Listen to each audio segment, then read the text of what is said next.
Bom dia, Joel. Bom dia para Bem, bom todos. dia. Me veio aqui, eu sei que a gente já está com autorização para começar, que estaremos com o Eric de novo. O Eric nos ajudou em 2009, né, na implementação do nosso primeiro planejamento, aliás, nessa nova cultura. Sim, Aí, nós temos hoje o Tucujures, já temos na época, desde a época a gente já tinha, e hoje o PJE é uma realidade que tenta se consolidar como uma interface de comunicação e tecnologia entre todos os tribunais. Sergipe passou por esse processo e como foi passou. tudo isso, essa adaptação e com essa excelência? Houve algum problema em que eles tiveram que avaliar, reavaliar nessas etapas de construção? Passou antes, por quê? Porque eles são vanguarda no Brasil. Então, eles passaram antes que todos os outros, eles tiveram que definir e avaliar. No começo, quando o PJ era ruim, inferior ao sistema deles, eles sabiam disso, sempre souberam disso, eles aguardaram pela evolução do PJE, e eles migraram no momento adequado ou estão migrando da mesma forma que todos os tribunais. O que é a realidade do judiciário hoje? O judiciário tem 40, 50 processos eletrônicos e todos são ruins. Todos são ruins. O que aconteceu com o processo eletrônico no Brasil?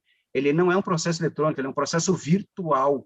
Ele é um repositório de documento que as pessoas colocam um documento lá e ele garante um fluxo para o processo. E esse fluxo é muito aberto e permite que as pessoas trabalhem do jeito que quiserem. Tá? Isso vai contra uma lógica de uniformização ou de padronização. Eu não gosto da palavra padronização, que a gente não tem que fazer e não pode fazer tudo sempre do mesmo jeito, mas uniformização, sim. E daí, esses tribunais diferenciados, o que eles têm? Uniformização. Uniformização. Os juízes combinam, vamos fazer desse jeito? Bora! Vai lá, faz o ajuste, naquele processo eletrônico que tem lá, vai ser deste jeito. E é o combinado. Claro, isso é a regra, a exceção vai ser gerenciada caso a caso, mas é a regra.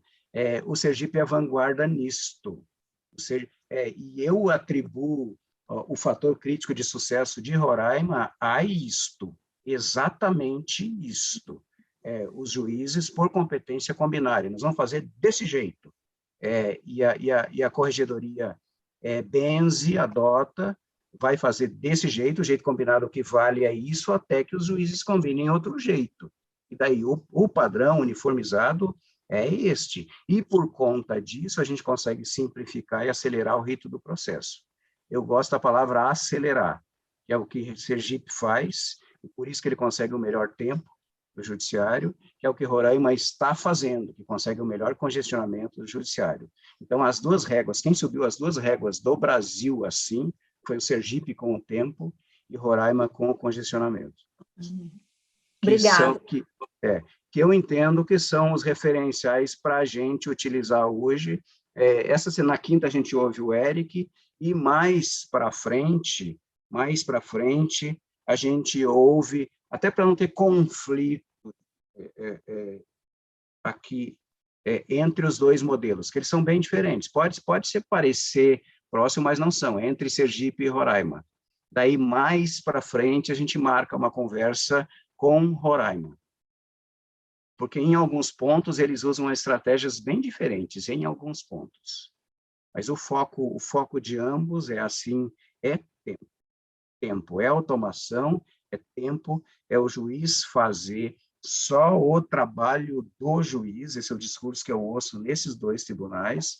O juiz já tem trabalho demais, ele não cuida das coisas dos outros, não. Ele delega tudo que pode, e tudo que pode nesses tribunais já foi automatizado. Já foi. O juiz faz o trabalho dele. E uma coisa de Sergipe que o Eric vai contar para vocês na quinta. Lá o juiz no primeiro grau, ele tem até 5 assessores. Se ele tem demanda para 5 assessores, ele tem 5, igualzinho o desembargador. Agora, se ele não tem demanda, ele tem um só. E esse número varia todo ano. Se a demanda dele aumentou de um ano para o outro, ele pode ganhar mais assessores. Se a demanda caiu, ele pode perder assessores. Isso é normal para eles, absolutamente normal para eles desde 2008. Interessante.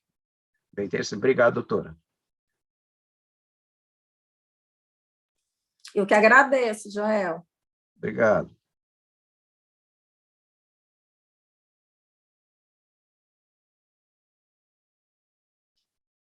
Olha só, a nossa preocupação de hoje é a gente falar de passado, presente e futuro, lembrando que o passado ele não passa de uma referência, é só uma referência, é uma sinalização. O que a gente sabe hoje do futuro? Ele vai ser muito diferente. As coisas estão mudando cada vez mais rápido, numa velocidade cada vez maior, e a gente vai ter que pensar as coisas de um jeito diferente. Aqui, só recuperando a Agenda 2030 e os 17 Objetivos de Sustentabilidade, todos implicam com o Judiciário. O específico do Judiciário é o 16, Paz, Justiça e Instituições Eficazes, mas todos eles implicam, todos, a pobreza é um vetor de criminalidade, de desigualdade. A fome é um vetor de criminalidade, desigualdade. A saúde e o bem-estar, mesma coisa. A educação é a causa deste vetor.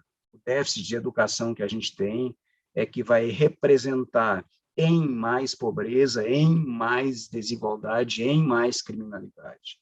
Isso vale para o mundo todo.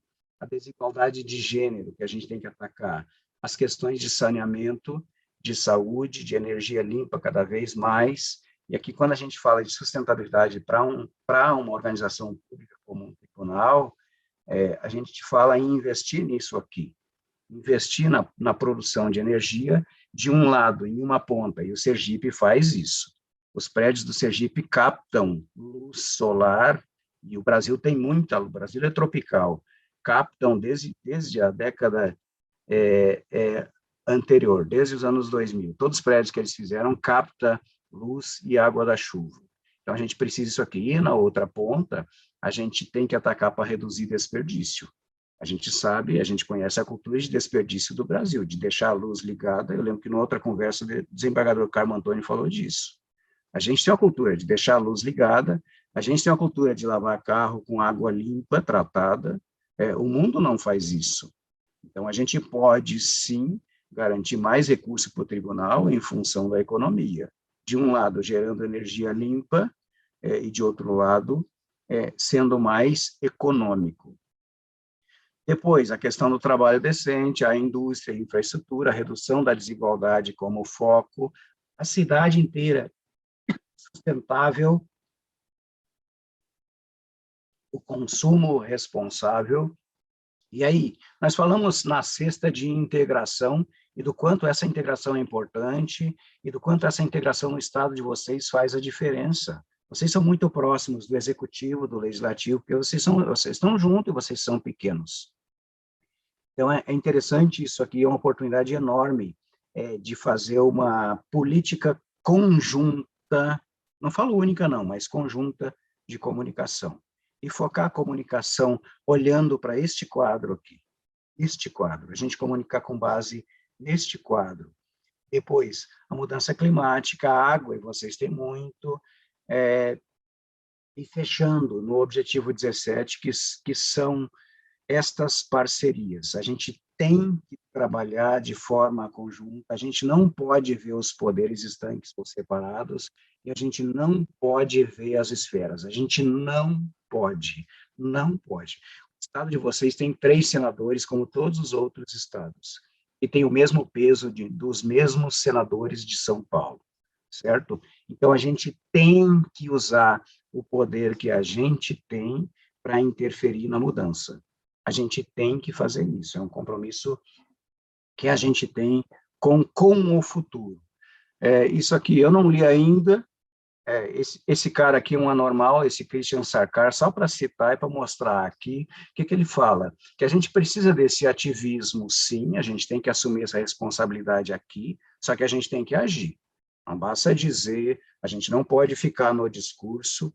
Eu vi muita gente em muitos tribunais aí com campanha de sustentabilidade, sabe? Distribuindo caneca bonita. Não, isso não é, pelo amor de Deus, isso não é sustentabilidade.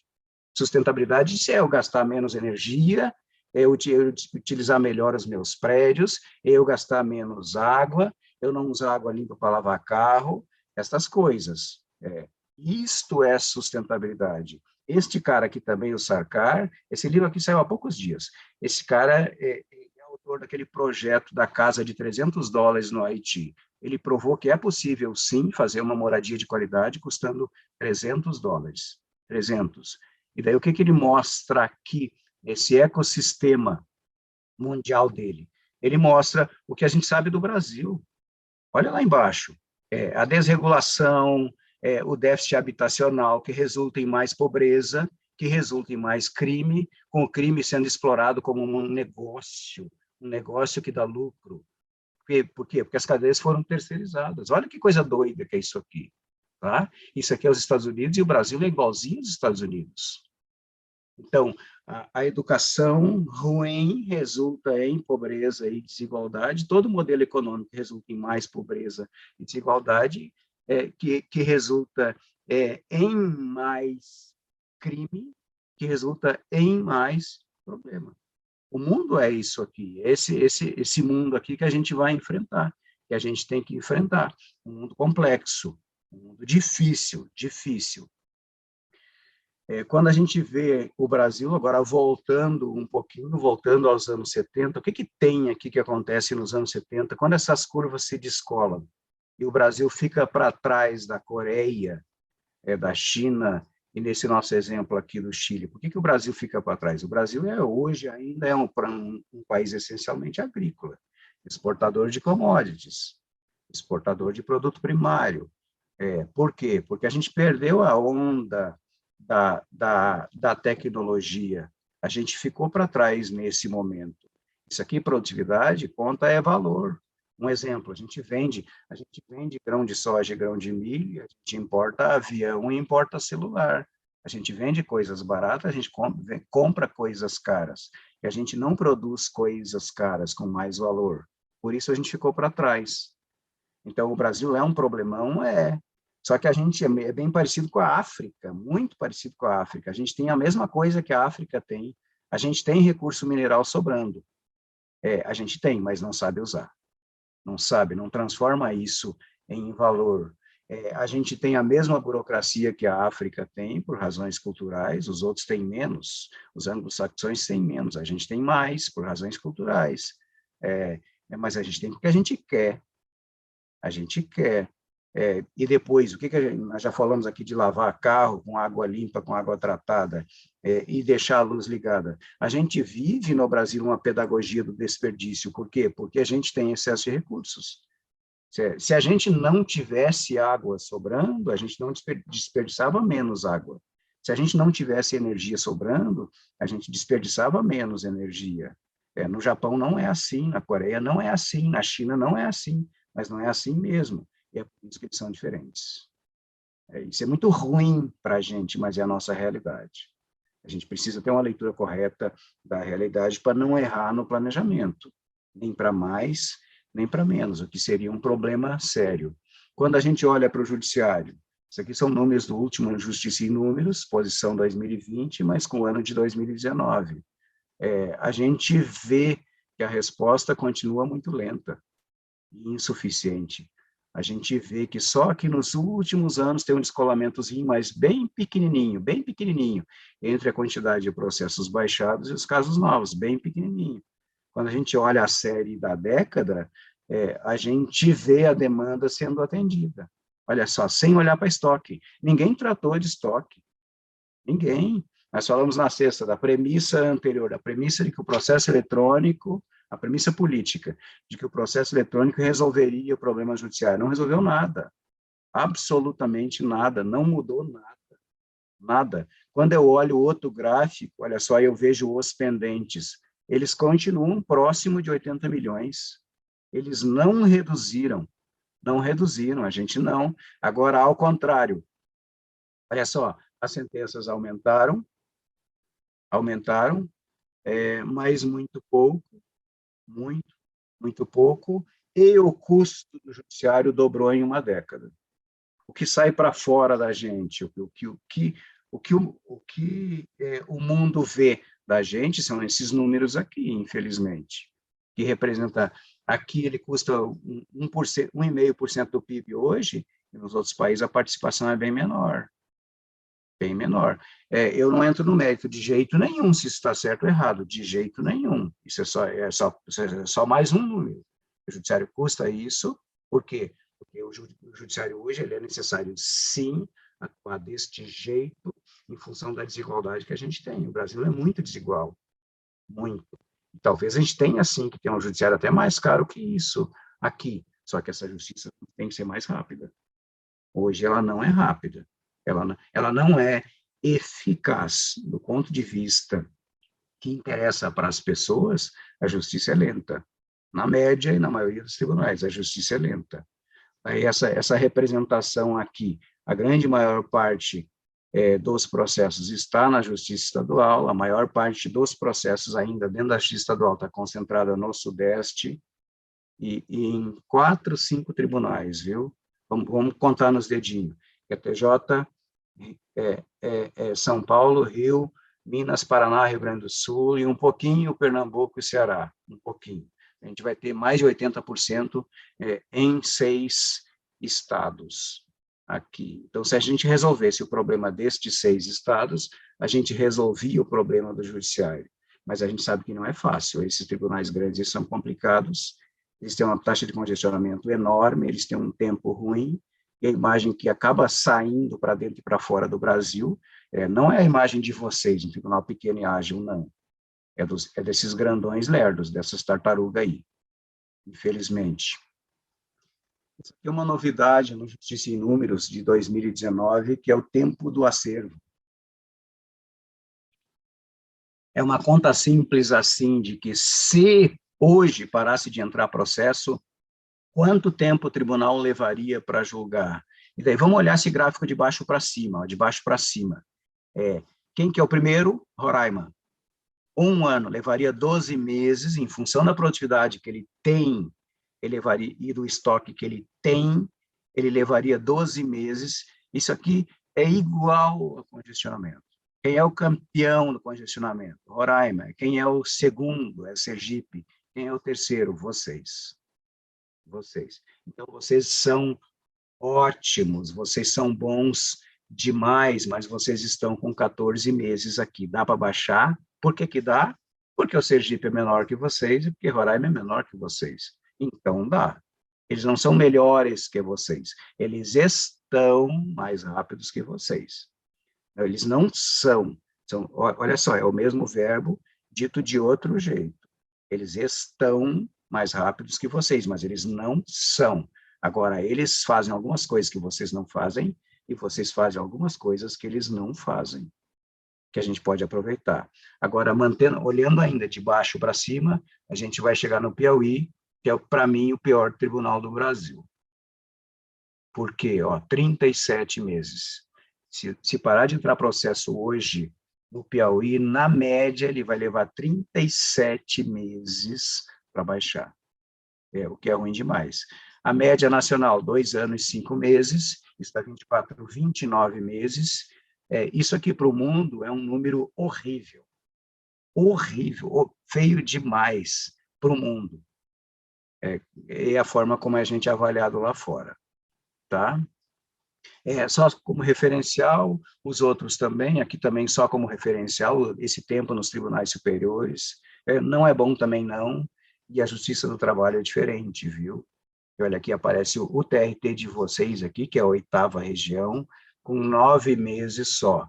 Eu sei que o processo é mais simples, eu sei que o rito é mais simples, só que eles são muito mais ágeis. Muito mais ágeis mesmo, que o pior TRT do Brasil é as Alagoas, com 18 meses.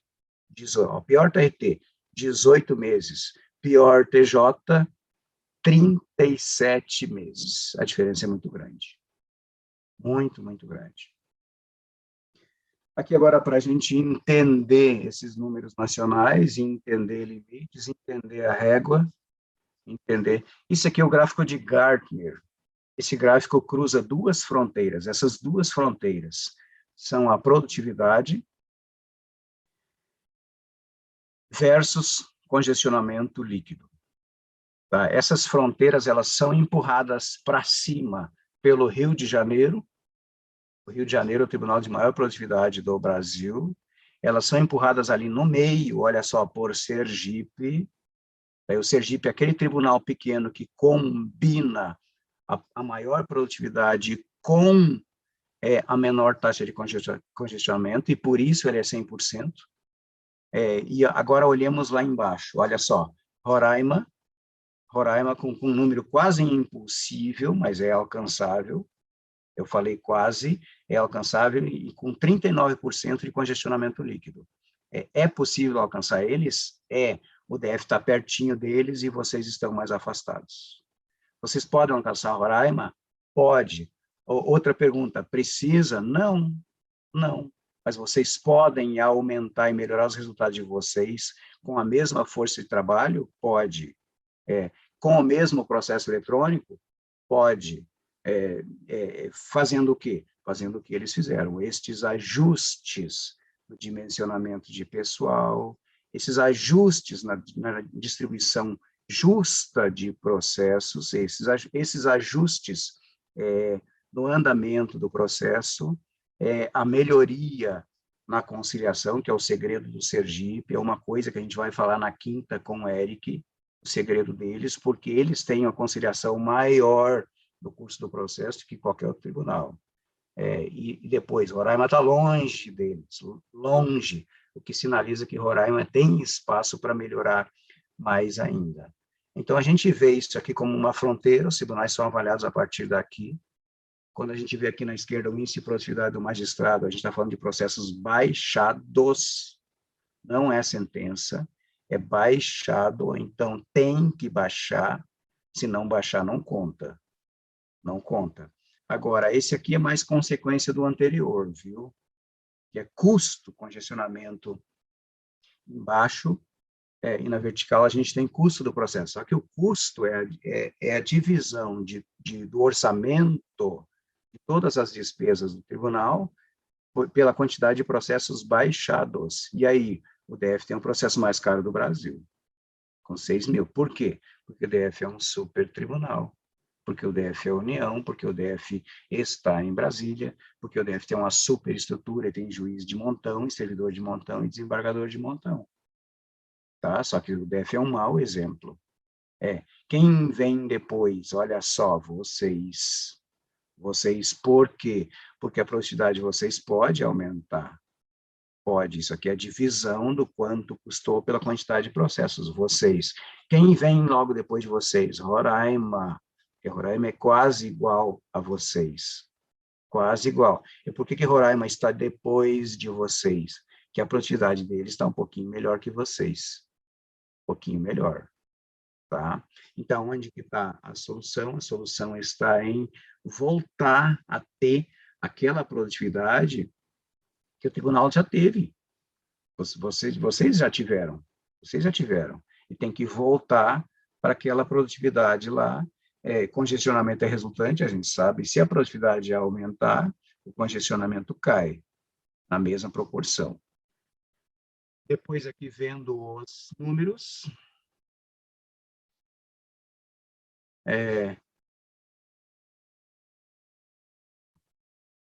olha só, deixa eu voltar aqui, perdão, voltando, a gente vê o IPC-JUS, que é o Índice de Produtividade Comparada dos Tribunais, ele é calculado e ele é calculável. Então, a gente sabe o quanto o tribunal precisa ter de produtividade para que ele seja 100% aqui. Olha só, o único TJ do Brasil com 100% no primeiro e no segundo grau é o Sergipe. O Eric conta na quinta para vocês por que é assim, por que está assim. Agora, olha Roraima, 100% no primeiro grau também, Rondônia também, Amazonas também.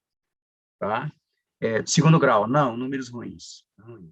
De regra, o segundo grau tem números ruins em todo o tribunal, mas o Sergipe não. O Sergipe tem 100% no segundo grau também. É uma pergunta para a gente fazer para o Eric na quinta-feira. Tá? Agora, quais os tribunais que são realmente diferenciados aqui? Quando a gente olha agora, olhando do lado direito, 100% no primeiro grau, a gente vai ver lá entre os médios Santa Catarina e Bahia. Não é real. Por que que não é real? Porque eles estão desovando o processo baixável que eles tinham. Eu conheço bem eles. Então, melhorou o tempo? Não. Melhorou a produtividade? Não. Está contando, está contabilizando. Mas são processos que já deveriam ter sido baixados no passado e que não foram baixados ainda. Tá? Lá em cima, olha só, o campeão de produtividade é o Rio, a nível nacional, é o Rio. Então, são esses destaques. Aí vocês aparecem com só 82%, mas vocês já foram 100%. Mas por que que vocês estão com 82%? Por quê? Porque a produtividade caiu. Por que que a produtividade caiu? É a minha tese, viu? Por quê? Porque nos outros tribunais acontece a mesma coisa. A orientação errada, a meta 1. A demanda caiu e a gente não pode orientar a demanda. No momento que a comunicação de vocês orientou a demanda, é a mesma coisa que dizer para as pessoas que pode trabalhar menos. Olha só, como a demanda caiu, agora você pode trabalhar menos, e a gente não faz isso. Então, a condição que vocês estão hoje, ela está assim em função de uma orientação às metas nacionais que a gente não pode concordar. Por quê? Porque elas não se aplicam à realidade de vocês. Elas foram pensadas para os tribunais grandes e ruins e não para vocês. Para vocês, elas não são nem piso, porque vocês estão muito além delas. Depois, uma coisa boa que o Justiça em Números traz é esse cálculo. Como a gente tem essa linha de fronteira, essa fronteira te diz qual o número necessário para estar nela. E o número que vocês precisam, olha aqui, em 2019, vocês tiveram a produtividade média de 952 processos baixados por magistrado. E vocês precisavam, para ficar com 100%, junto com o Sergipe e Roraima, vocês precisavam de 1.211. A boa notícia é, vocês já produziram muito mais que 1.211. Por quê? Quando vocês estavam pressionados pela demanda. É a prova de que eu vejo vocês orientados à meta 1, o que é uma coisa muito ruim. Muito ruim, porque o potencial de vocês é muito maior. Daí olha ali Roraima, com 1.171. É um número muito próximo de vocês. 70 para 40 processos, 40 processos de diferença. 40. Para vocês verem o quanto vocês são parecidos com Roraima, quase igual. Quase igual. Roraima está com 100%, com 1.171, e vocês não têm 100%, por quê? Porque vocês precisavam ter 1.211 e vocês têm 952. Simples, simples, contas bem simples.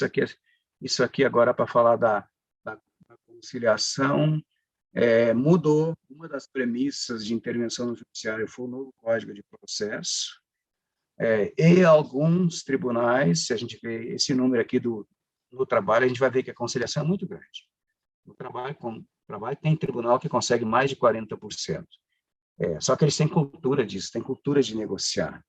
Mas fora do trabalho, tem menos cultura de negociar.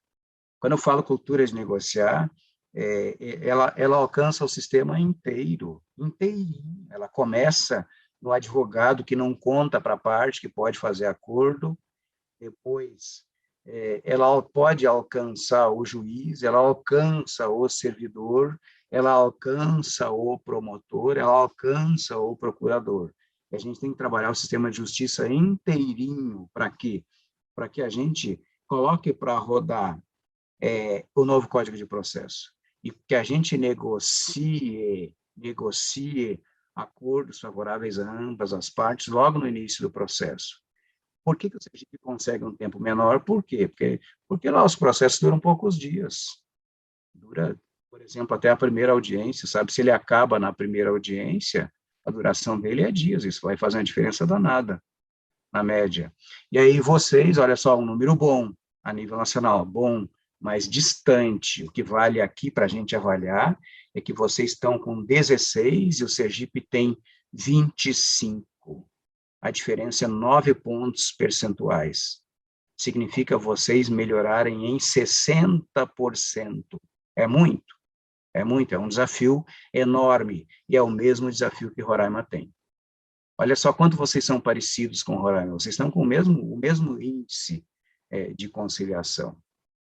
Então, aqui sim é uma estratégia interessante para investir rapidamente, viu? Lá mais para frente, a gente vai ter que pensar o que a gente faz primeiro, o que a gente não faz, e o que a gente faz primeiro, o que deixa para depois. A conciliação é uma das coisas com prioridade zero para investir imediatamente. Por quê? Porque vai dar resultado imediato também. Aqui são mais números, é que eu tenho que ajudar a traduzir isso aqui. Aqui a gente tem duas séries históricas, com a demanda na esquerda, com a entrada na esquerda e a saída na direita, com os casos novos por magistrados na esquerda e a produtividade média por magistrado na direita. O que está lá em cima é o ano de referência. Então, 15 significa o ano de 2014, 2020 significa o ano de 2019. Isso aqui é uma série histórica que vai de 2014 a 2019. É a série mais interessante que a gente tem no Justiça em Números. Isto aqui está ordenado pela esquerda, pela demanda em 2019. Quem que aparece em cima? O Rio. O Rio, com 2.749 processos. Quer dizer, o Rio tem a maior produtividade, por quê? Porque ele é empurrado pela demanda. A demanda dele é N vezes maior que qualquer outro tribunal. E a gente desce e a gente vai achar vocês lá embaixo, lá na setinha, ó, com 1.029 processos. 1.029. Aí quando a gente olha na esquerda ainda a série histórica da demanda de vocês, que já foi de mais de 1.200 em 2015. Mas caiu, como todo tribunal caiu, a de vocês caiu 15%. Tem um número errado ali no Maranhão, mas isso é errado, isso é informação errada.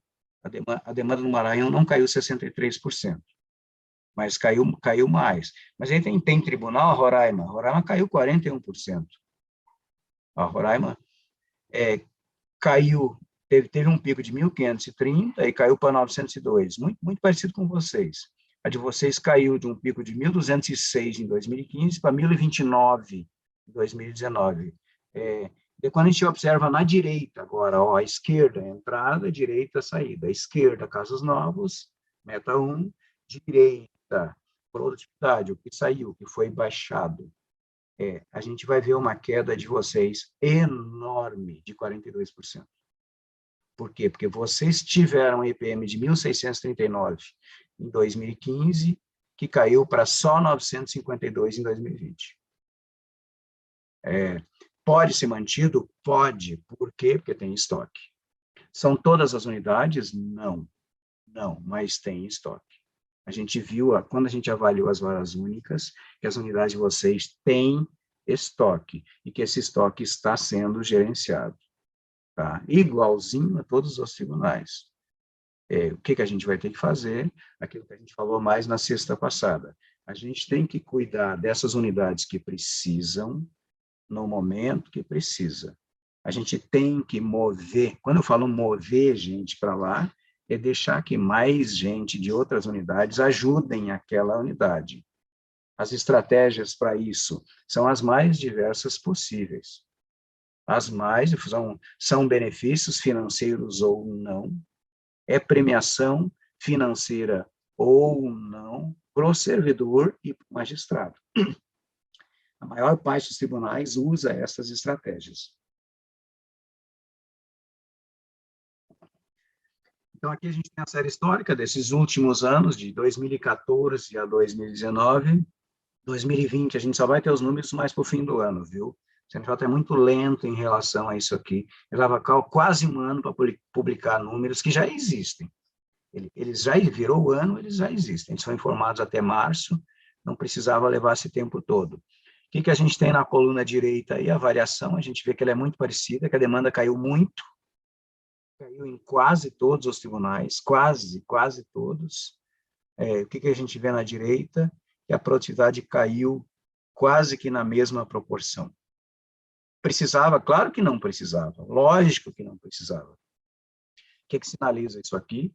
Que as pessoas estão trabalhando menos, que a demanda caiu, que as pessoas estão trabalhando menos, que as pessoas podem produzir mais. A palavra é esta, pode produzir mais. E aí, como é que a gente faz para produzir mais?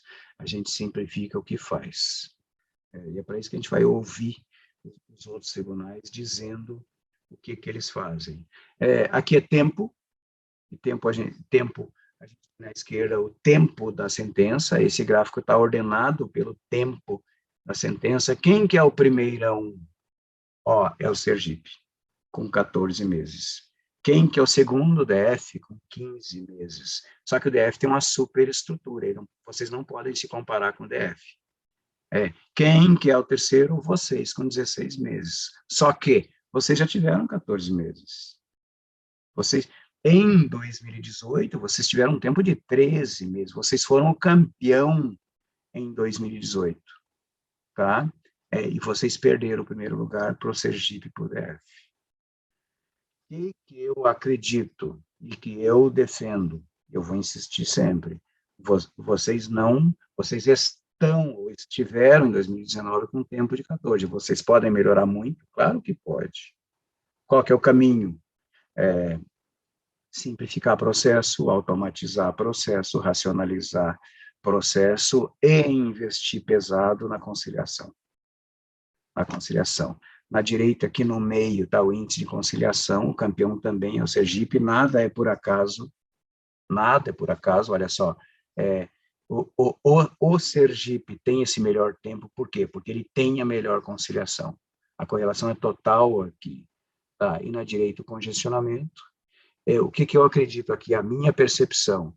O Sergipe já teve 51, está com 53, só que Roraima subiu a regra do congestionamento para 49. Minha percepção, vai ser muito difícil pegar Roraima. Vai ser. A minha percepção. Não precisa. Vocês não precisam ser campeão de congestionamento a nível nacional. Não precisa tirar esse posto de Roraima, mas vocês podem reduzir muito. Porque se vocês aumentarem a conciliação, vai reduzir o tempo. E se reduzir o tempo, vai reduzir o congestionamento. Tá? Essas variáveis são associadas, e as variáveis são dependentes.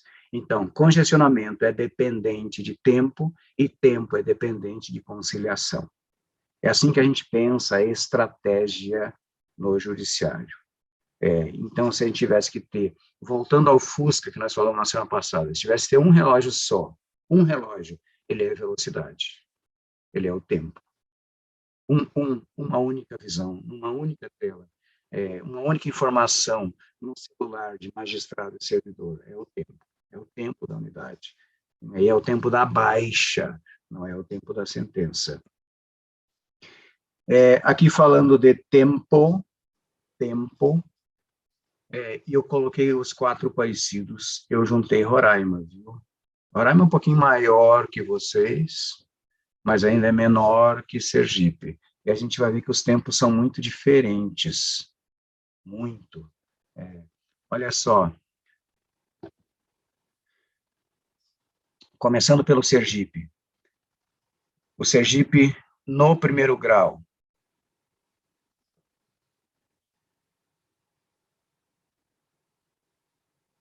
No primeiro grau, 10 meses só. Só 10 meses. Tá? O Sergipe no juizado, só 11 meses. Tá? Na turma. O Sergipe, agora o Sergipe no JEC, 5 meses.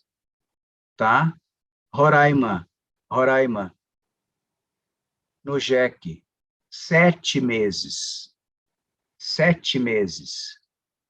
O Amapá, no JEC, 8 meses. Eu ordenei aqui pelo JEC, tá? E Roraima, no JEC, 9 meses. 9 meses. Rondônia. Os tempos variam. Sim? Você confundiu, Joel. Roraima URR lá em cima e Rondônia RO. Os resultados são trocados? Não, moço. Não, só você que falou errado. Só você que falou Roraima 2 vezes. Não, eu andei nessa ordem aqui, ó. Sergipe é o campeão com 5 meses no JEC. Depois, Roraima é o segundo com 7 meses no JEC, tá? Depois, o Amapá tem 8 meses no JEC, e depois Rondônia tem 9 meses no JEP. Agora, para a gente fazer uma leitura. Por que vocês acham que o Sergipe tem 5 meses no JEC? Nós já sabemos. Joel, teve um erro também. Você falou 10 meses no primeiro grau para o Sergipe. Tem 10 meses no segundo grau. No segundo grau, sim. Os tribunais são muito diferentes aqui, ó. Daí Roraima tem 11 no segundo grau, vocês têm só 8, e Rondônia tem 16. Rondônia é o dobro de vocês no segundo grau. Mas voltando ao JEC, Sergipe, 5 meses. Roraima, 7 meses. Amapá, 8 meses. Rondônia, 9 meses. Agora, respondendo e entendendo a correlação. Por que o Sergipe tem 5 meses no JEC? Porque investimento em conciliação.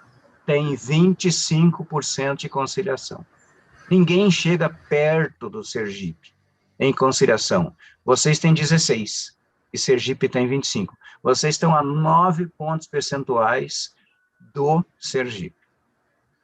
Então, anota aí, anota para a gente perguntar isso na quinta para o Eric. Eric, como é que consegue? O que vocês fizeram? Com quem que vocês negociaram? Nós chegamos a números parecidos na conciliação, o que virou nessa pandemia, tá? Nós não conseguimos aumentar o que a gente tinha proposto em aumentar, mas, na verdade, é porque não houve ações para conciliar. Não houveram ações para conciliar. O tribunal não conseguiu atingir esse número. Mas é bem possível, tá? O show, isso aqui é 2019, viu? Uhum. A gente não pode falar de pandemia hoje, porque aí o efeito é diferente bem, então. Em cada tribunal. Aqui a gente está comparando batata com batata. Certo. Tribunais iguais em condições iguais. Eu estou falando de 2019 sem pandemia. Então, o Sergipe tem 5 meses. Por quê? Porque tem muito mais conciliação. Tá? Para sinalizar uma estratégia de priorização para vocês, para investir pesado na conciliação. Voltando aqui, deixa aqui eu mostrando de outro jeito, eu incluí o Acre também tem 9 meses, incluí o DF tem 7 meses. Por que o DF é segundo? Por quê? Porque tem 7 meses. Mas o DF não tem um número bom de conciliação, olha só. Mas o que o DF tem? Juiz de montão e servidor de montão em a superestrutura. Então, o DF consegue um tempo melhor no JEC, por quê? Por conta de uma superestrutura, sem melhorar o índice de conciliação. Tá? Então, onde que está a saída para vocês? Investir com prioridade na conciliação. Deixa eu voltar aqui, e dar a palavra para vocês. A gente faz um intervalozinho, conversa um pouco aqui, toma água, e a gente aproveita para fazer as perguntas nesse momento.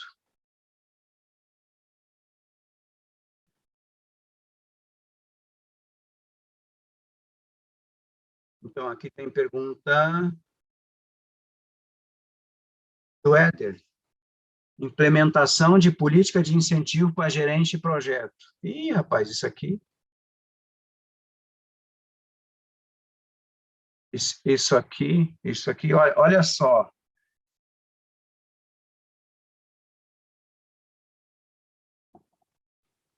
Primeiro grande erro, se tu quer fazer com que alguma coisa aconteça, tu tem que dar dedicação exclusiva, tu tem que responsabilizar uma pessoa pelo projeto.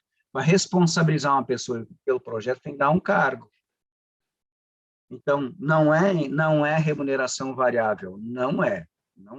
Se tu quer que um projeto aconteça, tu tem que dar um cargo para uma pessoa capaz. Dá um cargo e negocia, assim, igual o TCU faz. Meu amigo, esse projeto vai durar 6 meses, e por 6 meses tu ganha esse X aqui, essa função aqui. A partir do 7º mês, se tu me entregou ou não entregou, tu vai continuar refém do teu projeto, porque tu tem que entregar, e tu não ganha mais dinheiro. Tá? Por quê? Isso é dedicação exclusiva. Se a gente quer que o projeto aconteça, a gente tem que fazer desse jeito, e eu lembro de ter falado muito com vocês sobre isso em 2015, muito. Eu insisti muito nesse ponto. A gente não faz... Se a gente quer que um projeto aconteça, a gente não pode atuar na premissa falsa de que alguém vai fazer o trabalho dele e mais o projeto ainda sem ganhar nada. Mas não vai mesmo, tá? Então, o projeto é uma coisa séria, priorizada. Outra pergunta do Éder: diferença entre processo eletrônico e processo virtual. Olha só, o que é o processo virtual? Eu digitalizo, tiro foto de uma coisa do papel, eu salvo um PDF e eu subo esse PDF. Isso não é processo eletrônico. Esse documento não nasceu eletrônico. Ele não pode ser tratado eletronicamente se ele é um documento. Se ele é um documento fechado, a inteligência não consegue ler esse documento fechado. Um documento em Word, um documento em PDF. Quem já tem isso aqui é a Justiça do Trabalho. Vocês saírem, vocês vão ler que o PDF que é subido na Justiça do Trabalho, ele é diferente. Por quê? Para que ele seja lido por robô, para que ele seja lido pela inteligência artificial, para que ele seja tratado por máquinas. Se com vocês deixam subir qualquer tipo de arquivo, esse arquivo não pode ser lido, ele não pode ser tratado, isto não é processo eletrônico, tá? Eu não gosto de chamar processo digital, porque processo digital e eletrônico é a mesma coisa. A diferença é o processo virtual. O que a maior parte dos tribunais tem é processo virtual, não é processo digital, não é processo eletrônico, tá? Tem um documento, subir um documento para lá, e alguém, uma pessoa, tem que ler e interpretar esse documento, e esse documento não pode ser lido ou interpretado por máquina, que é o que a gente precisa. Essa é a característica principal do processo eletrônico.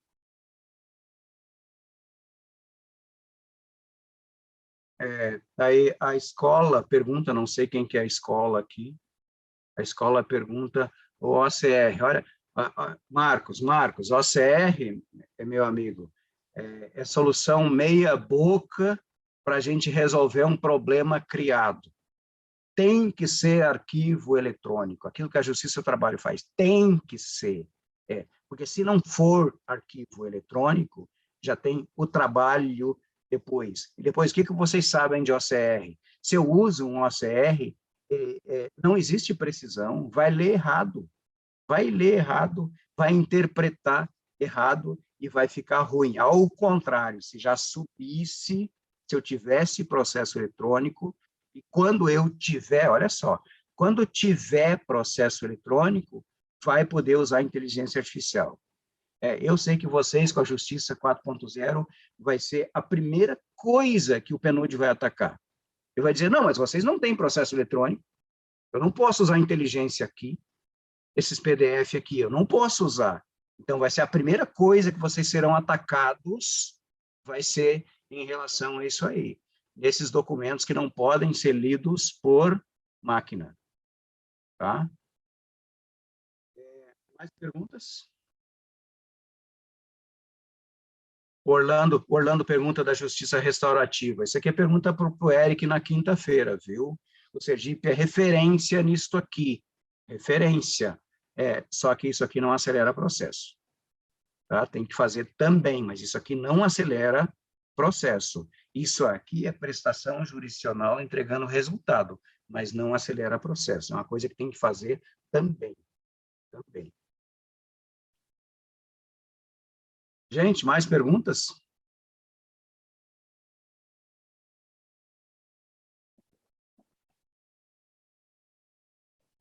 Vamos seguir?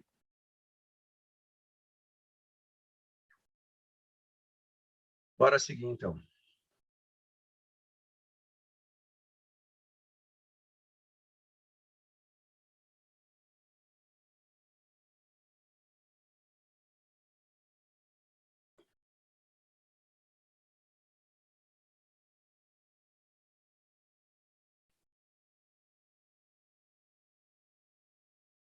Falar de futuro, a gente falou de passado, falou das premissas que estiveram no passado judiciário, que na ordem foi, primeiro, o juizado, que seria a solução, não foi. Processo eletrônico seria a solução, a gente não tem até hoje. A maioria aí tem processo virtual, não tem processo eletrônico. A grande maioria, acreditem, a grande maioria dos tribunais tem processo físico até hoje. Então, adotaram uma estratégia desastrada de exigir que as unidades digitalizassem os seus processos, só que as unidades não vão priorizar isso jamais. Olha só, as unidades não querem que acabe com o processo físico, elas não querem. Por quê? Porque as pessoas gostam do processo físico. O servidor gosta, o advogado gosta, a parte não tem opinião aí, mas a parte gosta e concorda com isso, tá? Então, vai ser difícil para o judiciário implantar e usar a inteligência artificial, por quê? Porque o judiciário não tem processo eletrônico de verdade, não tem. Mesmo na justiça do trabalho, ainda tem tribunal com processo físico, ainda tem. Agora, vamos falar de futuro. E não tem como a gente não falar de futuro a partir desse cenário pós-pandemia, por quê? Porque a pandemia acelerou tudo, viu? Não, a pandemia não trouxe a mudança, o que a pandemia trouxe já existia aí. A pandemia fez com que a gente usasse coisas que já existiam. Por exemplo, o trabalho remoto é uma coisa muito velha. Quando eu falo velho, é 95. A internet é uma realidade em 95, são 26 anos. Então, a gente poderia trabalhar remotamente desde que existe internet. Poderia, desde 95. Comércio eletrônico, mesma coisa, desde que existe internet, 95. A gente poderia comprar tudo e receber em casa. Claro, tem resistência cultural, mas poderia desde 95. Automação, e aqui a gente volta antes de 95. Tá? Automação, a gente volta à década de 70, desde que a gente tem computação atuando em todos os níveis do processo. Basta que a gente permitisse. O que acontece no Brasil? O Brasil não permite o uso de tecnologia. Porque se permitisse, o Brasil seria tão ágil como um país europeu. Seria. Mas como não permite, não é. Como não permite, é tão lento quanto um país africano. Por quê? Porque não permite. Então, a gente já tinha essas coisas? Tinha. O que possibilitou isso? Foi a internet. O que possibilitou a automação? Foi a computação, lá nos anos 70 em diante. Computação de grande porte. Só que a gente não tem até hoje. Não tem por quê? Porque não quer. Porque não quer e porque não deixa. A melhor palavra para a gente usar no judiciário é não deixa. Não deixa. Eu já falei para vocês isso aqui, eu vou repetir. Se no meu STJ as pessoas permitissem que a tecnologia fosse utilizada para separar processo, precisava 2.000 pessoas a menos lá. 2.000 pessoas. Se permitisse. Tá? Então, isso aqui vai mudar o futuro, isso aqui vai mudar a forma que as pessoas trabalham, e se mudar a forma que as pessoas trabalham, muda o resultado da organização, qualquer organização. Imagina a gente no judiciário trabalhando de um jeito diferente, deixando a máquina trabalhar, deixando a tecnologia facilitar a vida da gente. Se a gente deixar, a gente vai trabalhar menos, e a gente vai trabalhar diferente. A gente vai pensar mais e vai operacionalizar menos. Tudo aquilo que é repetitivo, é operacionalizado, que já tem decisão anterior tomada, a gente deixa a máquina fazer. Eu gosto desta abordagem, a gente deixar, permitir que a máquina faça aquilo que a gente não precisa fazer. Depois, isso aqui a McKinsey, ela tem alcance mundial, isso aqui é uma pesquisa mundial, no mundo todinho, com uma leitura de tendência do que vai acontecer. Então, 1/4 das pessoas vai continuar trabalhando de forma remota? Vai.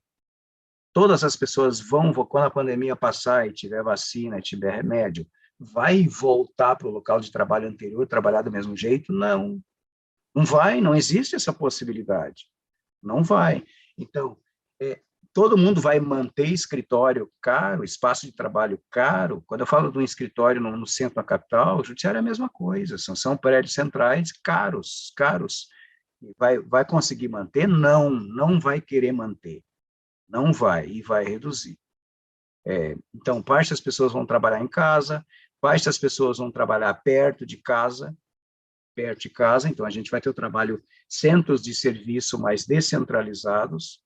Por exemplo, as cidades do tamanho de vocês poderia ter 5, 6 centros de serviços. Pontos de contato, unidades, sim. Nesse sentido, uma vara se assemelha a uma agência bancária, sabe? Esse ponto de contato vai continuar existindo, mas as pessoas não necessariamente têm que trabalhar lá. As pessoas podem trabalhar em outro lugar.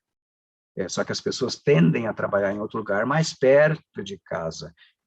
Não precisa mais se deslocar para o centro da cidade. Então, isso vai mudar bastante. O mundo muda nesse sentido aqui, de acordo com essa leitura mundial. Isso é uma pesquisa mundial, isso que foi publicado agora em fevereiro pela McKinsey. Tá? Então, os ambientes vão mudar muito, por quê? Porque o comportamento das pessoas vai mudar muito. Então, as cidades, elas podem ficar bem diferentes, muito diferentes nos próximos 10 anos. Porque quando a gente está pensando esse planejamento, pensando 2030, mas o que o presidente falou? Ele está pensando 2050. A gente tem que aproveitar essa oportunidade aqui para repensar o tribunal para os próximos 30 anos. Não é só os próximos 5 ou 10 anos, não. Os próximos 30 anos. E nos próximos 30 anos, as coisas podem mudar demais. Por quê? Porque as pessoas vão mudar. Quando as pessoas mudam, o mundo muda. Seguindo aqui, quando o povo fala aí de internet 5G, e ninguém explica o que é. A internet 5G muda o mundo. Porque a internet 5G permite, por exemplo, o uso de carro autônomo, avião autônomo, tudo autônomo. Porque a resposta é quase tempo real, tudo autônomo. Tudo vai ser autônomo. Isso muda a vida das pessoas. Se a gente olhar um pouquinho para trás, a gente volta 10 anos e pensa no teu celular 10 anos atrás. O que ele tinha? Nada. Daí vê o que tu tem hoje em tempo real na tua mão, no teu celular. Tu tem um mundo. Agora, projeta isso daqui a 10 anos. Credo, vai mudar, muda tudo totalmente. Então, outras coisas, as pessoas vão viajar menos, as pessoas vão concordar em trabalhar mais à distância e por videoconferência, vão concordar. O comércio eletrônico vai ser uma realidade. Aí. E o que o comércio eletrônico implica? Já implica hoje com o judiciário. Em conflito, em resolver conflito. E vai ter um jeito de resolver conflito fora do judiciário. Por quê? Porque o mundo já tem. O mundo tem. Os americanos têm, os europeus têm uma coisa chamada ODR, que é Online Dispute Resolution. Eu resolvo as minhas questões em tempo real e online. Quem inventou isso foi o eBay. Quanto custa isso? Custa $15. $15. Ah, não recebi errado, mandou errado aqui, o que comprei não é isso. Daí o eBay coloca um árbitro lá entre as pessoas, para as pessoas negociarem, e custa $15. $15. Índice de resolução. O que sobra daí que vai parar na justiça? 5%. Resolve 19 casos em 20 casos. 1 de 20 vai parar na justiça. Isso é o mundo hoje. Então, eu não tô falando de futuro aqui, de próximos 10 anos. Não, hoje é assim. Hoje é assim na Europa, nos Estados Unidos. Quando a gente tem um problema aí, um problema à distância do mundo remoto. Tá? É desse jeito. Quem faz isso? Quem faz isso é organizado no nível dos governos, isso, claro, está fora do judiciário. Quando a gente olha a nossa regulação, a Constituição de 88 tem arbitragem, tem, quase não funciona, mas tem, está previsto. Então, para começar a funcionar aqui, não precisa nem regulação, viu? Isso está previsto na nossa Constituição desde 88. Vocês têm uma ideia, assim, de como as coisas serão, o que já tem hoje e o que serão. Falando aqui sustentabilidade, energia limpa, já falamos um pouco hoje, Então, a gente vai ter que gastar menos, a gente vai ter que economizar mais, a gente vai ter que gerar energia limpa do sol e da chuva, a gente vai ter que reduzir o nosso nível de desperdício que a gente tem no Brasil, tudo vai ficar mais simples, a cidade vai mudar, a forma como a gente hoje faz tudo no celular vai aumentar. Isso aqui foi publicado esta semana, as pessoas vão trocar e fazer todas as transações pelo telefone, esse WhatsApp Pay, ele vai nascer no Brasil, para o mundo todo, porque o Brasil é o país que mais usa o WhatsApp no mundo. Então, vai nascer aqui e a gente vai ser vanguarda. Só que isso aqui vai ter daqui a poucos dias. Isso aqui não é daqui a 10 anos. Há poucos dias. Então, tem que mudar isso aqui na vida da gente. Agora, a Soma pega todas essas condições de trabalho remoto e aplica para o mundo. Quer dizer, qualquer pessoa pode trabalhar em qualquer lugar do mundo. De qualquer lugar do mundo para qualquer lugar no mundo. Quer dizer, se eu vou selecionar pessoas para um trabalho, eu posso selecionar qualquer pessoa de qualquer lugar do mundo. Não é na minha cidade, não é no meu estado, não é no meu país. Não, é no mundo todo. Já é desse jeito para alguns países. Os indianos trabalham para o mundo todo. Tudo remoto. Em tecnologia, isso aconteceu primeiro. Então, isso aqui vai acontecer rápido, e a gente tem que estar preparado para isso aqui, tem que pensar com base nisso aqui. A gente não pode pensar com base naquilo que a gente tem hoje. Senão a gente erra. Senão aquilo que a gente vai propor para o futuro não vai ser suficiente. Aqui alguns números. Isso é uma visão bem interessante, mas bem interessante para a gente pensar assim, onde que vai ter mais automação? O que as pessoas pensam a princípio? Não, quer dizer que um robô vai fazer o meu trabalho? Nunca. Jamais. Jamais. Olha só, as pessoas jamais serão substituídas por robôs. Por quê? Porque é só gente que pensa. Gente precisa de gente precisa ser atendida por gente. Pensando no judiciário, o judiciário é gente resolvendo o problema de gente, pessoas resolvendo o problema de outras pessoas. Daí, olha só, uma escala aqui com a pontuação máxima em nível de assistência de proximidade física. A gente começa pelo hospital, cuidados pessoais, e a gente vai descendo até chegar no serviço. Nos serviços de apoio aqui. Eu penso o judiciário com um nível muito alto de proximidade física das pessoas, ainda que a gente vá trabalhar com parte dos processos de forma 100% virtual, isso o CNJ já antecipou e fez o juízo 100% digital, tá? Só que vai precisar sempre, o resto da eternidade, vai precisar de contato físico, de proximidade física, de presença física, de gente. Então, as pessoas jamais serão substituídas, elas não serão. Por quê? Vai ser substituído na produção, na indústria, por robô. Mas em coisa que exige contato físico, não vai. Não vai, tá? Depois aqui, o comércio eletrônico, ele disparou, mas ele disparou em alguns lugares. Ele disparou, o Brasil não está aqui. Olha só, e alguns mais conservadores, ele cresceu muito pouco. Muito pouco. No Japão, ele cresceu muito pouco. Ele deu um salto enorme no Reino Unido, ele deu um salto enorme na China, ele deu um salto muito pequeno no Japão. Agora, isso vai ser acelerado, cada vez mais. Então, cada vez mais, se não houver uma mudança no comportamento, na cultura do brasileiro, cada vez mais a gente vai ter isso aqui pipocando no juizado. Coisa que não precisa vir para o juizado, que pode parar lá fora, pode parar na arbitragem.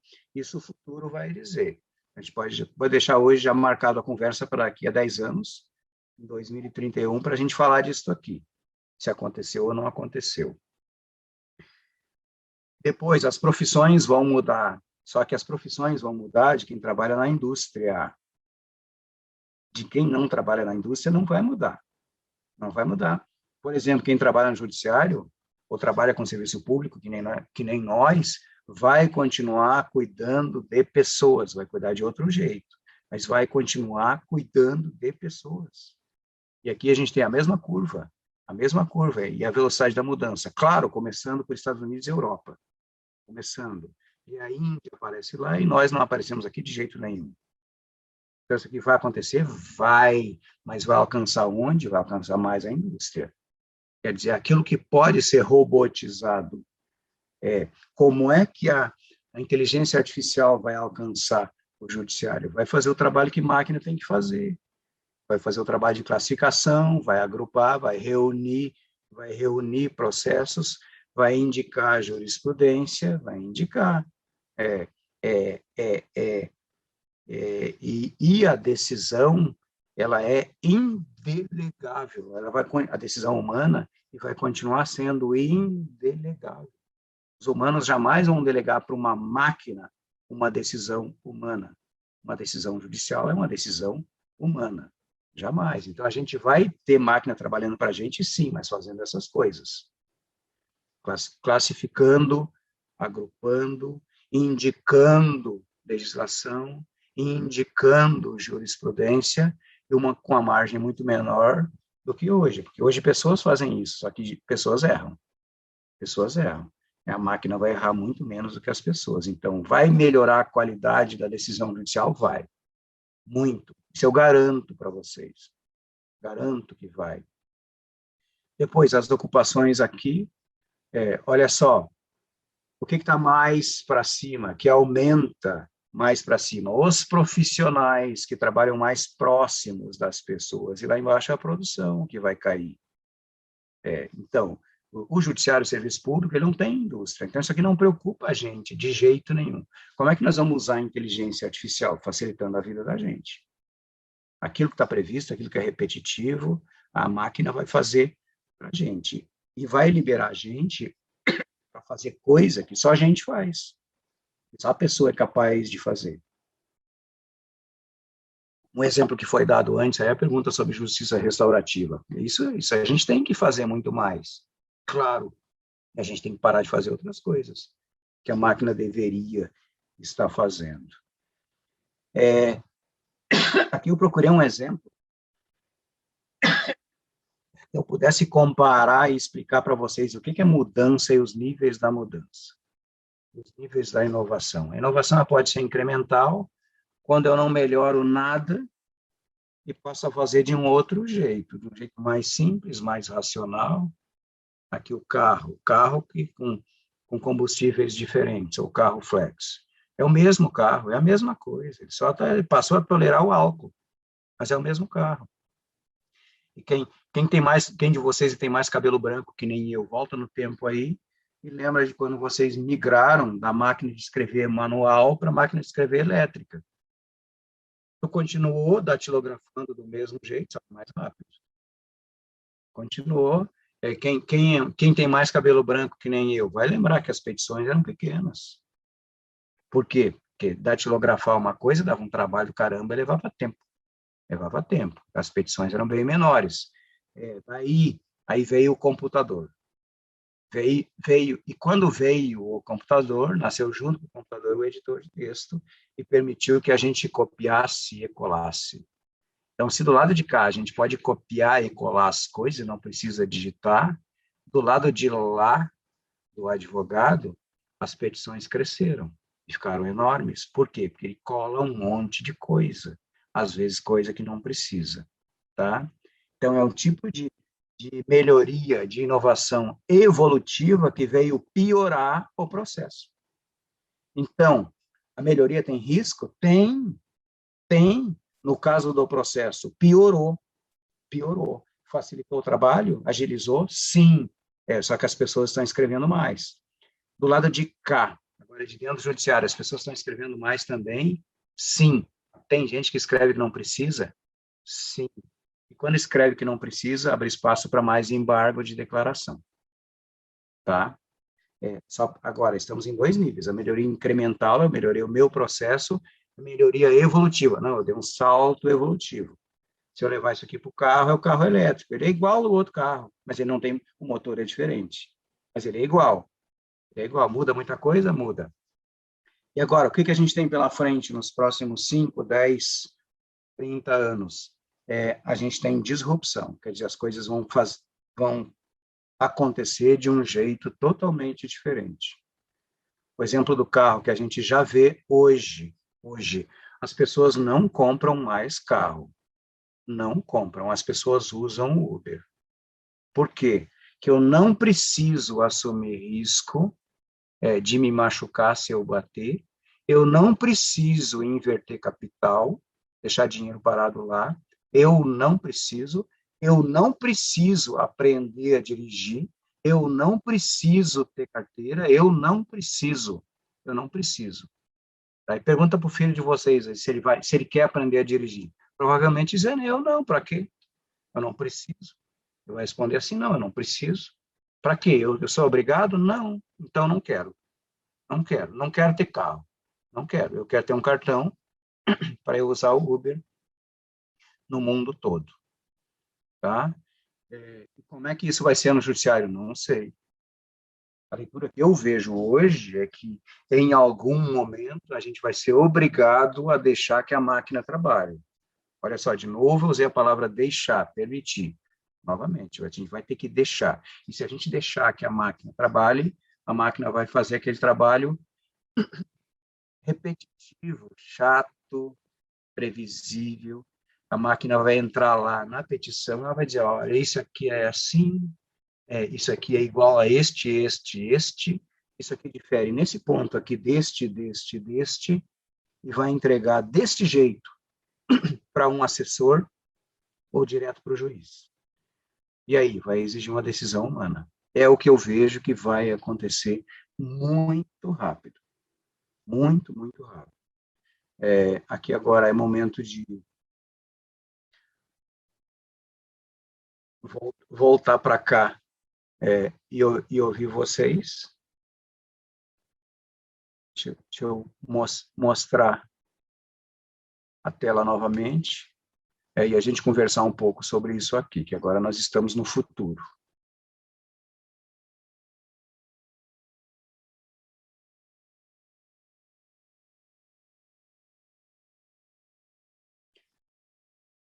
E aí, qual que é a leitura?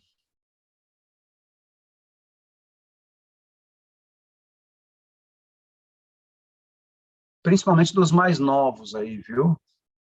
Quem são os mais novos aí que tem a minha idade? Hamilton, Jesus, os mais novos, Gente que passou por máquina de escrever. O futuro não vai ser assim, não tem que ser assim. Não tem. A gente tem que deixar, e o mundo vai deixar, e as condições estão criadas, viu?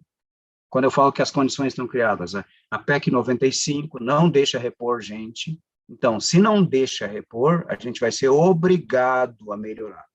A gente vai ser obrigado a se virar com as pessoas que a gente tem. Não é opção, a gente vai ser obrigado. Tá? Então, é por aí. Aqui, eu reservei essa paradinha para falar um pouco lá de fora, viu?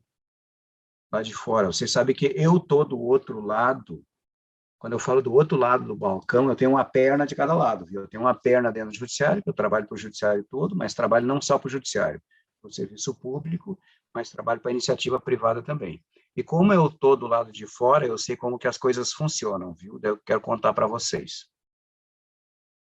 O que é inteligência artificial aplicada ao processo hoje? Eu conheço a empresa que atende, como é que ele me disse assim? Ele atende todas as teles, ele atende os grandes bancos. Então, na verdade, ele atende todos. O Brasil tem pouco banco pequeno. Como é que funciona? Vocês conhecem a figura, não sei como é que chama aí na Amapá, a figura do advogado correspondente?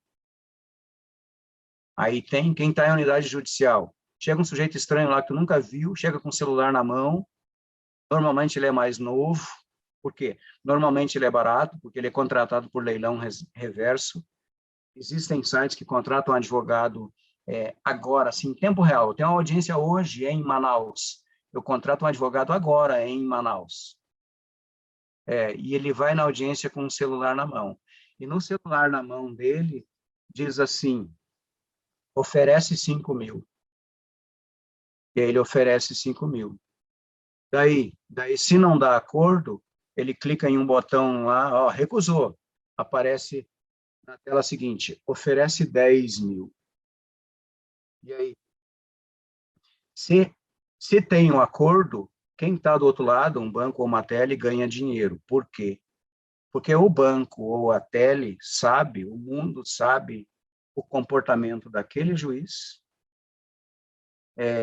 daquela turma recursal ou daquela turma no tribunal e sabe qual o juiz que dá e quanto dá, sabe qual a turma que derruba ou aumenta e para quanto, sabe, e sabe que se for para o tribunal, se o tribunal derruba ou aumenta e para quanto, sabe. Por que que sabe? Porque o processo judicial é público. Todas as noites um robô passa e lê todos os processos, tá? E o processo judicial, ele é muito previsível. Quando a gente fala que a maior parte dos processos são iguais ou quase iguais, as decisões também são. Então, eles sabem de um dia para o outro quando mudou o comportamento de uma turma, quando mudou o comportamento de um juiz. Eles sabem de um dia para o outro. E de um dia para o outro, ele já mudou a regra dele. Então, hoje, a inteligência artificial é usada contra o judiciário e contra a parte para que banco e tele ganhem dinheiro. Essa é a realidade do judiciário hoje.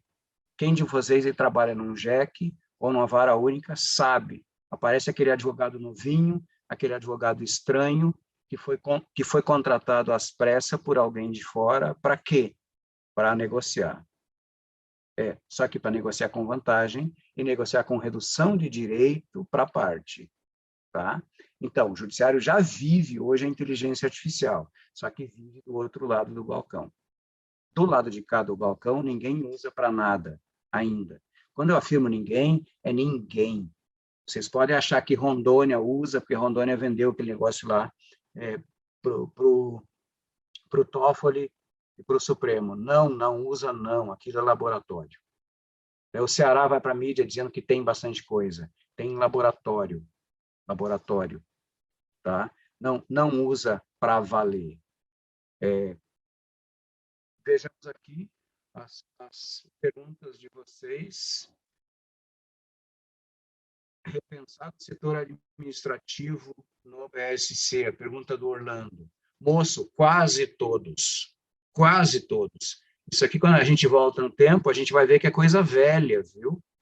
Quando eu falo coisa velha, é coisa de 6 anos.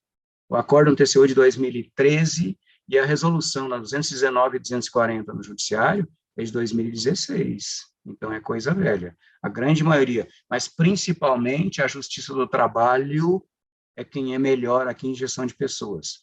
PJs que se destacam, os que eu citei para vocês. Eu não vou trazer para vocês tribunal muito diferente do de vocês.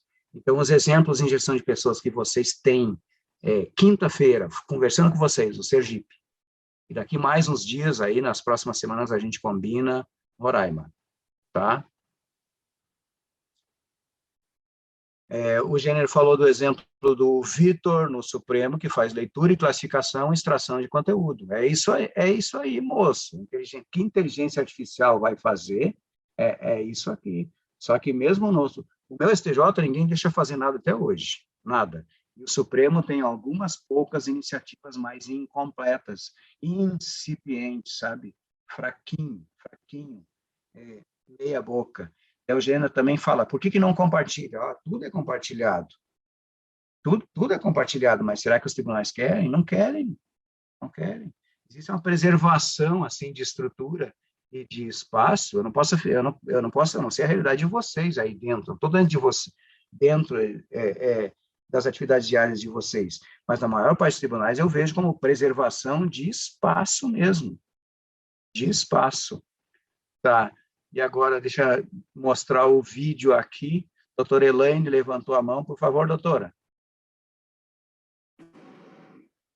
eu deixei a pergunta no chat para não atrapalhar você. É a sua opinião sobre os centros de inteligência, que hoje são, vamos dizer, o outro lado da robotização, que é a magistratura estudar e se antever às demandas estruturais. E aqui no Amapá nós temos um grande exemplo que pode ser uma coisa muito perto da nossa realidade, que a gente vai poder antever, que é o apagão, né? Os 22 dias. Então, eu queria saber a sua opinião. Alguns tribunais, tipo o TRF da 4ª ou 5ª região, salvo engano, já estão com essas propostas e implementando os centros de inteligência para mapeamento dessas demandas e se antever, tanto quanto os advogados já passam um robozinho para saber tudo que vai acontecer na audiência. Exatamente. Obrigada. Então, isso é urgente demais. Eu acompanho todos, viu? Como é que o povo me usa? O povo me manda, assim, em termos de referência, e pergunta, o que tu acha disso? Daí eu digo, eu acho meia bomba, acho que vai funcionar, acho que não vai funcionar. Os últimos que mandaram, Rio Grande do Sul mandou um laboratório de inovação junto com a Universidade Federal. O que eu disse para eles? Não vai funcionar. Eu quero ser funcionando. Bota isso aí para funcionar. Bota laboratório para pensar. O que a gente vê na mídia? O Ceará dizendo que tem laboratório. Vai funcionar? Não vai funcionar. Quem eu sei que mandou TR?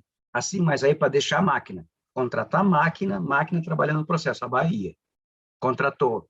Com quem que eu converso bastante agora há poucos dias? Dr. Johnny em Rondônia. Olha que Rondônia é um tribunal metido, e vendeu aquela solução para o Supremo, só que não fez nada, absolutamente nada. Ele continua com o laboratório, continua experimentando, e na outra ponta no tribunal. O tribunal ainda não deixou usar, porque o tribunal sabe que se deixar usar, vai precisar menos assessor. Sabe que vai mexer com a estrutura do tribunal, vai mexer com a estrutura de poder e vai mexer com a estrutura de pessoal. Sabe?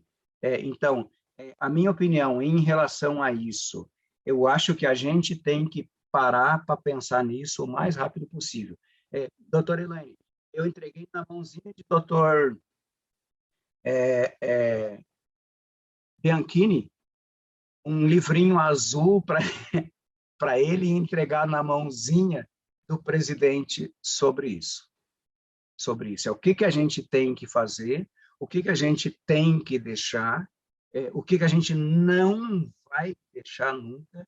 A gente não pode deixar jamais que máquina tome decisão, jamais. Só que a parte anterior, isso que o mundo de fora lá já faz, que é comparar sentenças para identificar o comportamento de um juiz, de uma vara, de uma sessão, de uma turma, de uma Câmara, isso a gente tem que fazer o mais rápido possível.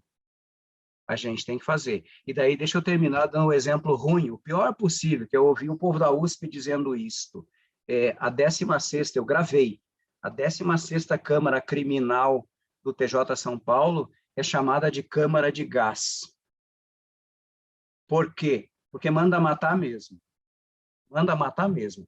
Condena todo mundo, pode ser um robinho de nada, por quê? Porque reuniu, e o tribunal permitiu que reunisse numa única Câmara todos os juízes punitivistas ao extremo. Então, o sujeito lá em São Paulo, ele reza para não cair na 16ª. Então, a gente tem muito viés do lado de cá e viés do lado de lá. O que está no livrinho azul que eu levei para o Dr. Bianchini, para que a gente entenda que a inteligência artificial ela é desenviesante. Ela vai melhorar a justiça, ela não vai piorar a justiça, em hipótese alguma. Ela vai melhorar a justiça. Sim?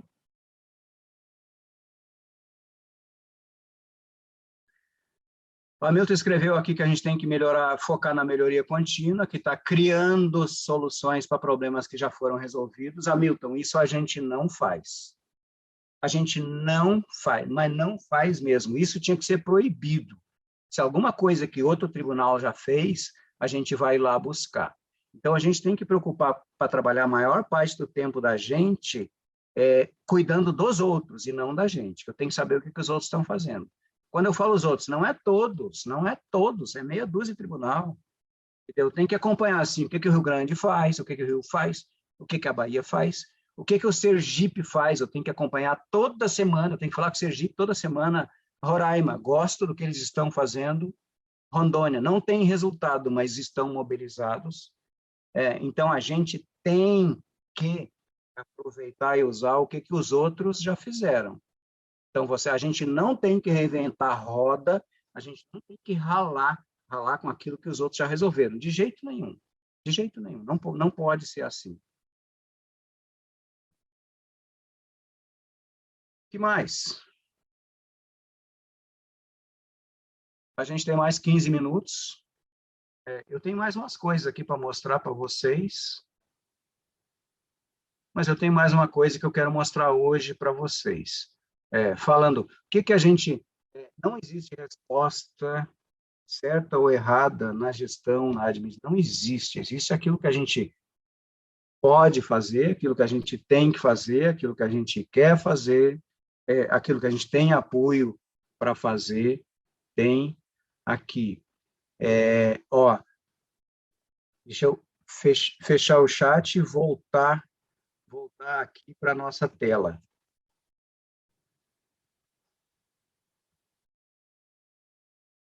Vocês estão vendo minha tela, tudo verde? Sim. Olha só, isso aqui é a ponta da gestão do mesmo povo, um povo lá da Suíça e do Canadá, que fez a última coisa nova que a gente tem em gestão aí, que é o Canvas, que é a simplificação da gestão, fez em 2010. Agora, isso aqui tem um ano, no ano passado eles botaram na rua isso aqui, das coisas que dão certo, o que dá certo quando a gente está orientado à mudança. Então, o que a gente tem que fazer? Eu lembro que um colega perguntou aí antes, como é que eu faço que um projeto aconteça? Como é que eu remunero o gestor de projeto? Não, eu tenho que dar um cargo para esse cara, eu tenho que combinar a duração do projeto com ele, e ele é responsável por entregar o projeto, e só. Não pode ter nenhuma outra coisa. E daí? Daí ele vai entregar. Então, essa abordagem assim, de mudança que a gente precisa ter. Isso aqui tem 3 pernas. 3 pernas. Lá antes, no comecinho, hoje o Trajano perguntou da estrutura. Na estrutura eu mexo depois. Eu não mexo primeiro na estrutura, eu mexo depois. Então, eu tenho que mexer para valer na liderança primeiro, na liderança principalmente em comunicação, porque eu preciso integrar as pessoas. Aqui, ó, eu tenho que ter uma estratégia voltada para o futuro, depois eu tenho que integrar áreas e pessoas, e para isso eu vou usar comunicação de resultado, não é de processo, procedimento, não. Eu tenho que ter governança efetiva aqui, de olho em tudo que está acontecendo. Quando eu falo governança, não é gestão. A gente precisa envolver a maior parte dos juízes, precisa envolver a maior parte dos servidores, não é na gestão, não é para tomar decisão, é para dar pitaco naquilo que pode ser feito. Tá? A gente precisa ter uma área de inovação com dedicação exclusiva à mudança. A doutora Elane chamou de centro de inteligência. Nós precisamos disso. Tá? E alguns, o TJ Gaúcho já tem, o Ceará já tem, a Bahia tem, Rondônia tem. E tem que ter. A gente tem que ter gente pensando no futuro. Depois, olha só, no comportamento, o presidente usando a maior parte do tempo dele com inovação, de olho o que os outros estão fazendo. Depois, um portfólio de mudança, projetos de mudança de verdade, que seja revisto e avaliado trimestralmente. Depois, a maior parte das lideranças da organização voltados para o futuro, para a mudança, e não para aquilo que a gente faz hoje. Quer dizer, se a gente deixar a máquina trabalhar, vai liberar a gente para pensar no futuro. Não o jeito que a gente faz hoje, é como precisa fazer, e dá de fazer no futuro. Então, de olho em tendências, aqui, ter a inovação como uma parte integrante da estratégia da mudança, eu percebo isso aqui, claramente, hoje, no discurso e nas ações, no Sergipe e em Roraima. Claramente, eu sei que eles são orientados à mudança, eles são orientados à inovação. Tudo que vem de regulação, vindo do TCU, ou vindo via CNJ, eles criticam e avaliam. Isso aqui é bom para mim ou é ruim? Eu tenho que adotar ou não? Sou obrigado a adotar imediatamente ou não? Eu posso deixar para depois, tá? E aqui, com uma orientação. Ó, percebam, não é a estrutura, não é todas as pessoas, é a liderança. Quem que muda a organização é a liderança. Depois, sim, eu vou para a estrutura. E aí, ó, eu estou começando de novo, de baixo para cima. De novo. Deixa eu olhar rapidinho aqui. Nós já falamos de LGPD na sexta. Isso aqui é uma imposição legal, viu? E não tem nada, eu vou repetir o que eu disse na sexta. Não tem nada a ver com estratégia. Isso aqui é cumprir legislação. Absolutamente nada a ver com estratégia. Então, voltando para a estrutura de baixo para cima, uma orientação ao cliente. Quando eu falo orientação ao cliente, é melhorar a vida do advogado, melhorar a vida do procurador, melhorar a vida da parte, melhorar a vida do servidor, melhorar a vida do juiz. Isso aqui é orientação ao cliente. Depois, a gente reduzir os níveis hierárquicos. Os tribunais são estruturas complexas, muito hierárquicas, na maioria sem necessidade. Então, dá para reduzir? Dá. Dá para simplificar? Dá. Então, distribuição dinâmica. Nós não podemos concordar que a gente tem gente sobrando numa unidade e gente faltando noutra unidade. Nós não podemos concordar. Já falamos aqui de várias soluções dessas aqui, várias. Depois, nós vamos trabalhar mais para frente aqui numa cadeia de valor enxuta e bem gerenciada. Quando a gente discutir cadeia de valor, a gente vai avaliar quais processos são realmente necessários e quais não são necessários. E quais deles vão morrer em função da automação. Porque a automação pode eliminar processos? Pode. Fazer com que alguma coisa deixe de existir? Sim. Sim. E as pessoas vão fazer outra coisa. Depois, gestão de mudanças tem que ser a regra, exercitada todo dia. A gente tem que inverter a cultura da gente para sair da perspectiva de punição. Olha as palavras que eu usei.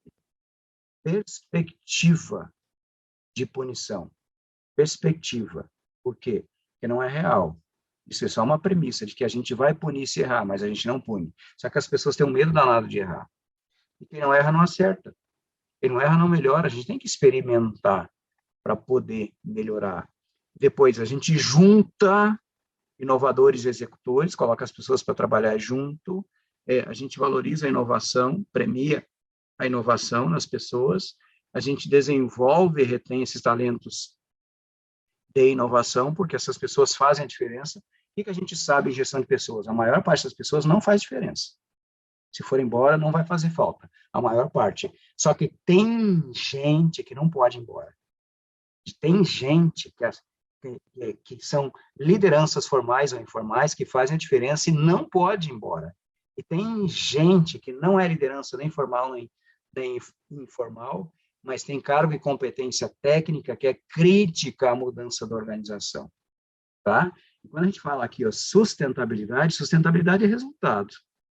Resultado. Se a gente não dá resultado bom, se a gente não dá resultado bom, a gente não sustenta a organização. Então, sustentabilidade não é uso de recurso, não é usar menos recurso, não é poluir menos, de jeito nenhum. Sustentabilidade é resultado bom no tempo. E aí, por último, eu vou para o último quadrinho, que é a inovação. A gente precisa ter uma auditoria diferente. Isso aqui é meio novidade no judiciário, o judiciário vai ter que fazer, eu quero ajudar vocês com isso, que é a resolução 308 e 309. Por que a gente tem a 308 e a 309? Auditoria com mandato, auditoria fazendo gestão de desempenho, auditoria aprendendo as melhores práticas, e auditoria registrando e disseminando, junto com a corregedoria, essas melhores práticas. Por quê? O TCU mandou fazer. O TCU perdeu a paciência e mandou fazer. Tá? Não é iniciativa do CNJ, como não tem nenhuma outra. Foi o TCU que mandou fazer. Depois, a gente precisa, concurso, banco de ideia, banco de talentos, essas coisas, precisa, muitos tribunais têm isso aqui, por quê? Porque as pessoas são diferentes. E a gente precisa, de verdade, de alguns poucos cérebros, não precisa de todos. Para o operacional, precisa de muita gente. Mas, para mudar a organização, a gente precisa de algumas cabeças. Depois, a gente tem que trabalhar de forma projetizada, orientada à mudança. A gente tem que virar, isso aqui é um compromisso meu com vocês. Eu preciso garantir que eu vou ajudar vocês a virar a comunicação de vocês.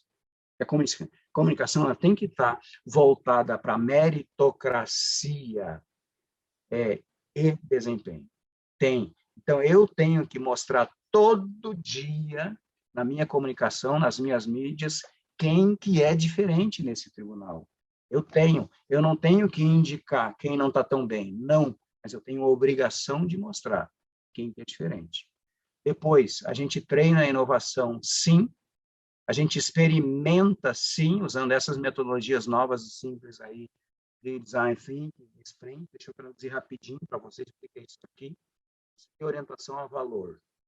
Valor, sabe? De perguntar para a parte, reunir lá várias partes de vários processos diferentes e perguntar assim, o que que você quer?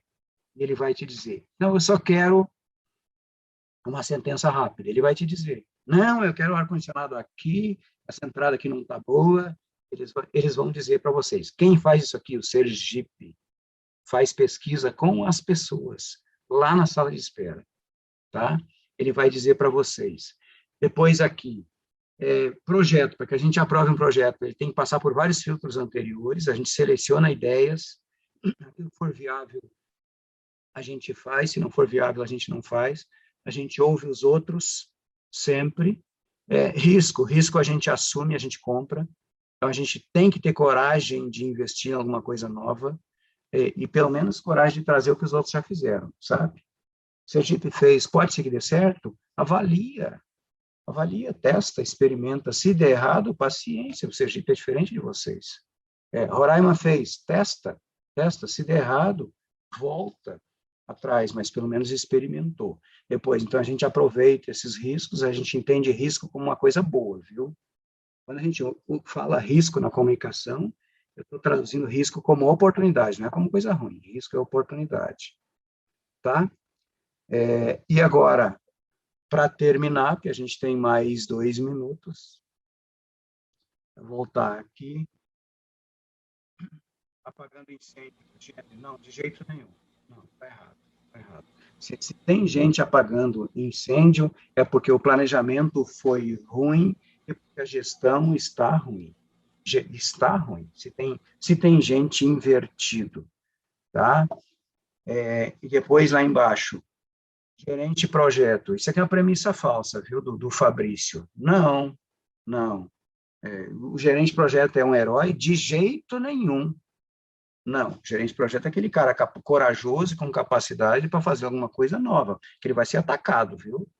Quem faz coisa nova em qualquer organização brasileira é atacado. Porque está mudando o status quo, está mudando o estado de coisas.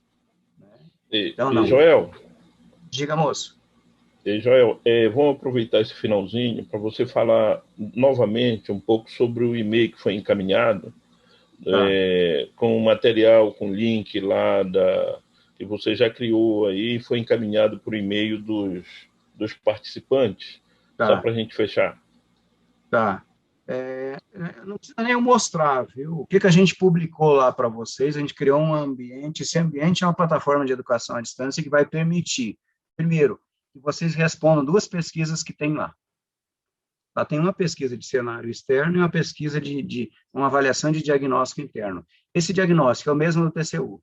Ele é completo, são 115 perguntas, vai exigir, assim, eu imagino que uns 10 minutos, para que, não que a gente tenha um sinalizador a partir dessa pesquisa.